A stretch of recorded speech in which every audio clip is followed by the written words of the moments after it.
Hey, hi, hello, welcome back to my channel. My name is Jess, and yes, I'm in a new locale, trying to figure out where to film. These are not my shelves, but they're shelves. Don't look too closely at them.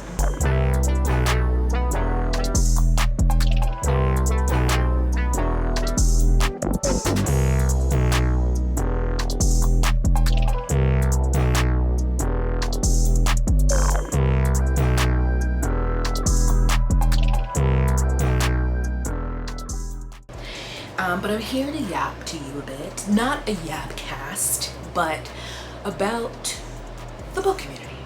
Because as you see, or whatever this is titled, the book community is not this perfect place. And I think as book talk continues and people come into it, maybe newer readers or people newer to an online bookish space, there are things that I keep seeing, and something I saw recently that I was like, I'm gonna talk about it. And it's that book communities are not immune from pettiness, from drama, from problematic behavior. I don't know if this camera is crooked. Ooh, okay. So hopefully I'm working, I don't know, the lighting, it's gonna take me a while to figure this out. I think the camera is straight. If it's not, shh, be quiet. Book communities are not immune from drama, from, like I said, pettiness. And it's because they consist of people, human beings who are naturally, I'm not gonna say naturally problematic, but people create drama. People create problems, people create mess and do problematic things, and people make up the book community. So I've just seen TikToks recently that are like, oh, I can't believe I just wanted to come on here and talk about books, and people are having drama or getting mad at people and stuff, and it's like, it's inherent. Online spaces rarely allow for nuanced discussions, primarily because of how they're formatted, right? Like, I make a video, I say all of my things, you're coming after the fact to make a comment. And yes, I can reply back and forth, but there's just a limitation. Same on like TikTok, making comments.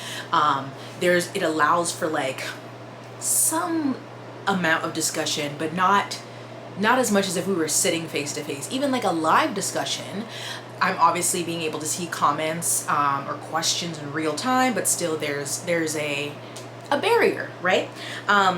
So like I said, shady and problematic people exist in all communities, and we are not exempt. But there are also, while maybe people that all are just trying to have it be a positive space where they share what they love, what they've read, etc., etc., there are always going to be, again, in every community, people who are heavily online, who love to instigate, who love to be in comment sections, who a lot of the time are not creators themselves, but they're comment warriors, who feel emboldened by the anonymity afforded to them by, being a commenter. You don't have to have a profile picture. No one has to know who you are. You can say all these things. Because I feel like it's across the board, but especially on TikTok, something may not be as bad, or may be more innocuous, and then the comments really get to pop in, and then people are making their own videos because you can make a video from somebody's comment and things like. One of these main things that I wrote down was Reena Kent, who is an author, I think primarily writes dark romance, and I've seen her name come up multiple times for various reasons on TikTok. One a few months ago, I think, was a Black creator who said that she didn't want to read Reena Kent because I think Reena Kent said in an interview or something that she didn't feel comfortable writing Black characters, and so this person was like, well, she's not going to write Black characters, I'm not going to read her. All right. But recently there is a large reviewer, Larry Reads, I've never heard of this person until today, who apparently is a huge Reena Kent fan. Reena Kent also followed her on TikTok, but I guess one of her recent books this person did not enjoy, and they made I guess they posted a negative review. Reena Kent unfollowed them, but they didn't tag Reena Kent in the video, and to my knowledge Reena Kent didn't make any kind of video. But then they made a follow-up video that was like supposed to be like funny, and it was like written by, produced by me, and it was like, oh my god, they unfollowed me, right?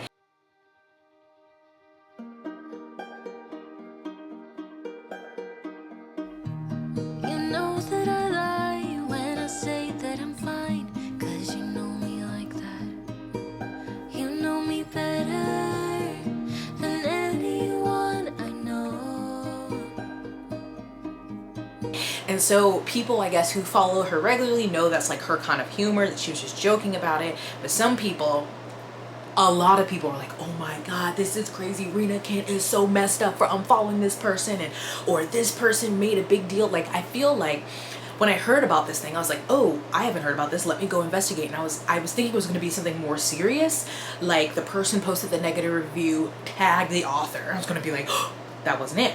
Or that the person made the negative review, didn't tag the author, and the author went off. No, it was, they just unfollowed them. And so some people have turned this into, you want people to give honest reviews, but then when someone does, you can't handle it. Or I think it's just so messed up that you only want to be around when people support you. And she is supporting you, but just had a different take. And I, you know, if you know that I have ranted about books, if I don't like a book, I will rant about it. I don't ever tag an author in anything or send it to them. You know, they do live on the internet as we do, so I'm sure they come across things. But it would, you know, it's in their best interest not to watch or read those things. But I just feel like we can make our negative reviews. That's our preference, whether you write them, whether you make a video about it. But no author is required to listen to those and take our criticism as like their feedback. Do you know what I'm saying? So I just felt like that one was blown out of proportion. Like I saw so many videos where people are like, oh my god, why would you do that? And it's just like, again, author reviewer spaces, I think, is a harder balance on TikTok than just like YouTube or Goodreads, because a lot of authors, especially romance authors or indie authors, use TikTok personally or also to promote their books. So I'm sure that they do interact with readers, especially if you have someone who's like read all your books and raved about loving them. But I just was like, wow, y'all, I feel like y'all are doing too much. But what do you think?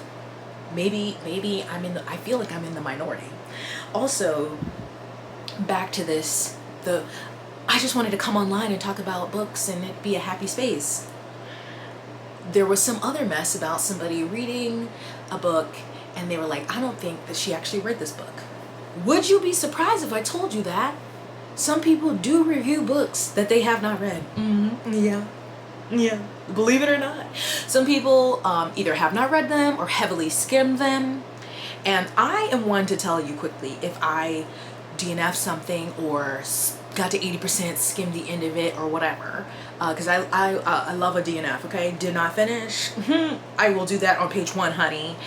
But there are some people, and this is not just book talk, okay, there are booktubers who have done this too for years. So that should not surprise you. Again, this is not some like perfect utopia space where we all are readers, so we're all open-minded and compassionate and honest. False. I learned that a long time ago, and I love you sweet summer children who think that, but trust and believe, probably one or a few of your faves is lied about reading a book. And you're like, why would you lie about reading a book? Well, if they want to get views because the book is very popular, or maybe they're doing sponsored content. And now, are we supposed to mark everything, say, you know, on YouTube has an option if your video is sponsored, Instagram has it, you're supposed to say it in the video. Are we supposed to do that? Yes. Does everyone do that? No. Can you always tell if they haven't read a book? Not always. But especially if you've read a book and you really loved the book, recently read the book, and then you're listening to someone's review, you're like, girl, you didn't read that book. Or maybe you have the audiobook on, but you were not really listening. Do you know what I'm saying? So that's just another thing. And in the book community is not a perfect place. Also, somehow we are still confused that books are political. Like, I'm still seeing this in April 2025 under this administration, with all of the work, all of the videos, all of the articles, all of the things people have said across platforms. People are still like, oh my God, just because an author was terrible and did this and was racist doesn't mean I have to throw out their book. No one said you had to throw it out. Or they're like, oh, can we please leave the politics? I just want my books. I just want my romance. I'm so confused. One thing I've loved seeing though was a romance author, Dr. Emily Rath, who writes hockey romances.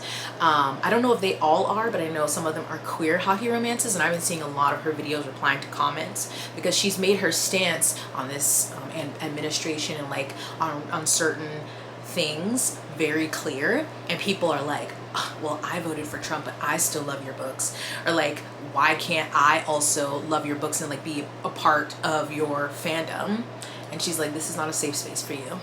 No, thank you. She made a video. There was also someone who responded who was like, well, I didn't even vote for Trump, but you're alienating your readers. And she made a great video talking about, I wrote it down, hold on, the white women and their right to comfort. Like, you shouldn't be so mean, or why are you being so aggressive? Somebody even called her a see you next Tuesday. And I just love her responses because she is doubling, tripling down. People are like, I'm gonna buy your books and rip them to shreds. Okay, you bought it though, so joke's on you.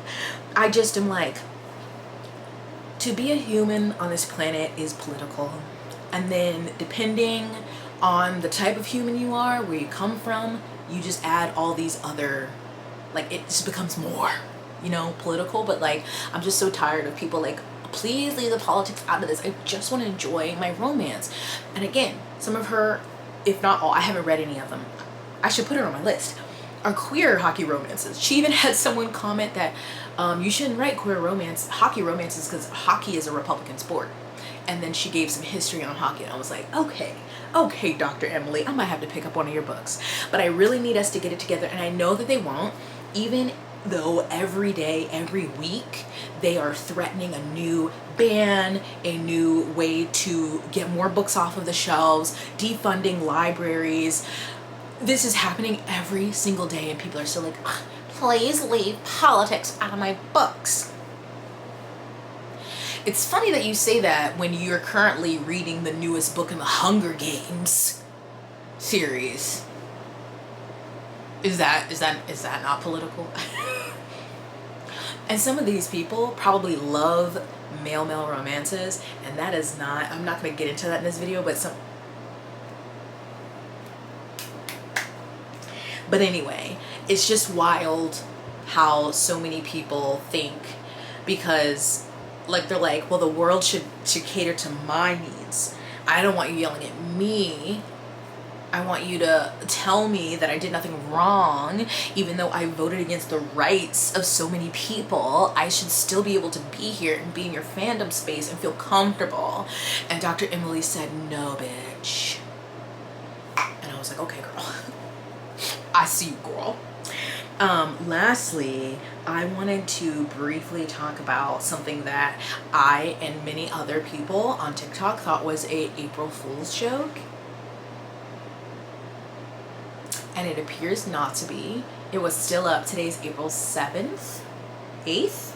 April 8th, and it was still up. I went to the website, so it does not, I mean, let me see. Let me go back to the thing and just make sure, it seems like a real thing, okay? You're like, just what? It is a collaboration between the Hunger Games, I think particularly the movies, because when I looked up looked on the thing, the copyright said Lionsgate Entertainment, and Shein. Yes, you heard that correct. Let me say it again. Hunger Games, the Hunger Games, movies, the Hunger Games, Shein, collaboration. I've taken some screenshots for you, of course, so you can admire these pieces. Yeah, So Shein, the mega corporation that sells things super cheap because they're not paying the people who are making these things anything, who have quickly surpassed all of the other fast fashion brands, who has probably millions of pieces at this point clogging up the shores of like Ghana and other countries where our waste is sent because trash doesn't go away, and recycling, we really don't do that either. That Shein. Yeah, the people on TikTok who are doing Shein hauls, they're just hauling loads of clothes per month because it's so cheap. Yeah, them. And the Hunger Games.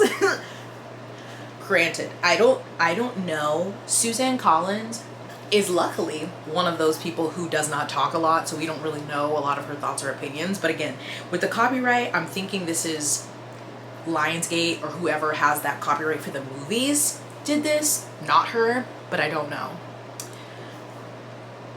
The Hunger Games, which is like such a critique on society and capitalism and authoritarian regimes, collabing with Shein.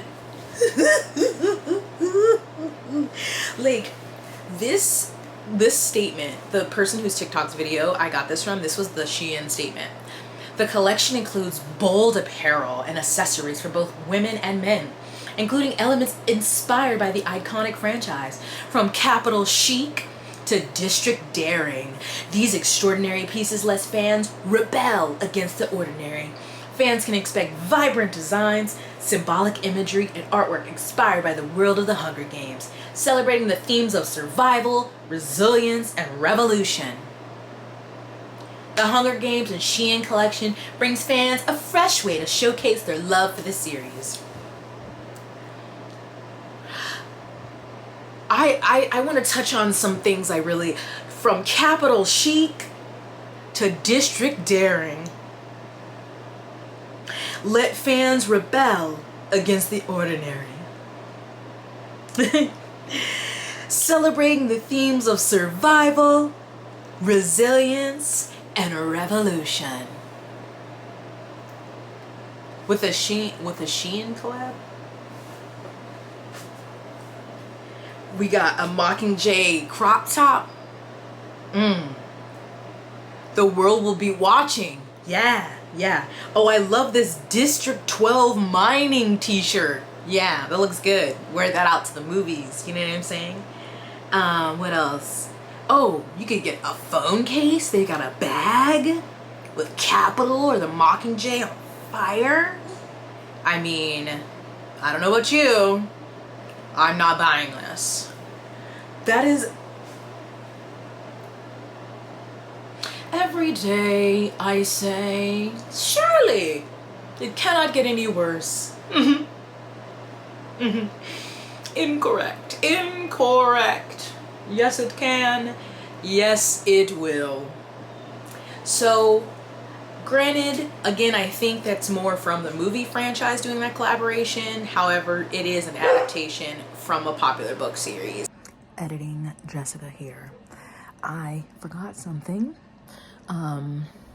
So there was an event called Shelves in the City at the end of March where Harper Collins flew out a bunch of book talk influencers for a weekend, and then there was a lot of drama from that, you know, from people who maybe were upset that they didn't get to go.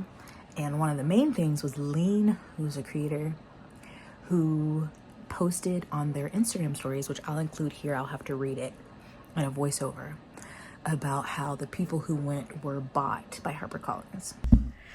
Genuinely so alarming how Harper Collins, arguably the most racist of the big five publishers with a history of being awful to its BIPOC authors, including legends like Miss Bev, that had a full-blown strike 2 years ago, that is paying dust to its authors right now, that is firing employees left and right now, is suddenly being heralded as a bastion of diversity because it paid over $500,000 to fly out influencers to LA. You're being bought And instead of being normal about it, you're insisting a company with a very clearly vested interest in having you in its pockets to rehabilitate its image cares about you. Please think about this more clearly. Now, I have seen some other perspectives, and I think I don't know if it's as clear cut as that. I do think it is important to keep in mind Harper Collins is one of the big 5 publishers who underpays their writers, who, you know, has problems with racism, like as all of these big 5 do, who their people who their employees had to strike, what was it, a year or 2 ago, trying to get a better working wage, which still isn't enough for having to work in New York City. But yeah, I don't know if I have the words, or I'm the best person to explain. I think there's some nuance here to remember, but then this was like one of the, I think there was a bookish event last year in New York City, and this one was in LA, and there were a lot of Black and brown creators, which is really important. And so while some people are like, they see it as a positive change for HarperCollins, some people think it's just like a marketing ploy to like get people back in their good graces. It's still like a good thing to have this representation in the bookish community. These kind of trips don't really exist or haven't before now. So it's like, if you're doing these, I'm glad that you're diversifying and including all of these different people, but there is still the harmful behavior that HarperCollins has displayed for years. But I would love to know your thoughts. Also, to those salty about not going, so am I. But that's on me for being a boomer about TikTok and not making Book Talk content, because they don't care about us here on the YouTubes. And I wish I had made Book Talk content because it looks fun, and I'm jealous that I didn't get to go, but I'm a crusty old lady over here, so that's that. Lastly, I'll add, this person was saying 2 years ago HarperCollins was boycotted. They gave in to most of the demands of the boycott, while they and most of publishing still have work to do. The boycott clearly enacted change within the company. Look at the Fabulous Brand trip. It goes on. And this, I want to say quote tweet, but this is Threads. Quote thread? I don't know. Harper wasn't just boycotted. There was a strike. Their staff went on strike because management wouldn't give them a new contract. Since then, people are still being laid off. They're understaffed. Some people haven't been promoted in 4 years. I'm genuinely happy for everyone who got to do shelves in the city. But let's be clear, Harper still sucks, and rather than work on their issues internally, they are purposely doing something that makes them look good publicly, and it's working. And I think that's fair. So this is just my recap to tell you the book community is not a perfect utopian place. It consists of humans who are flawed, some more than others, some who do really fucked up shit, some people who make mistakes, and people should bring those up, and then people should learn from that. But yes, we are a varied group. We may be small, but mighty.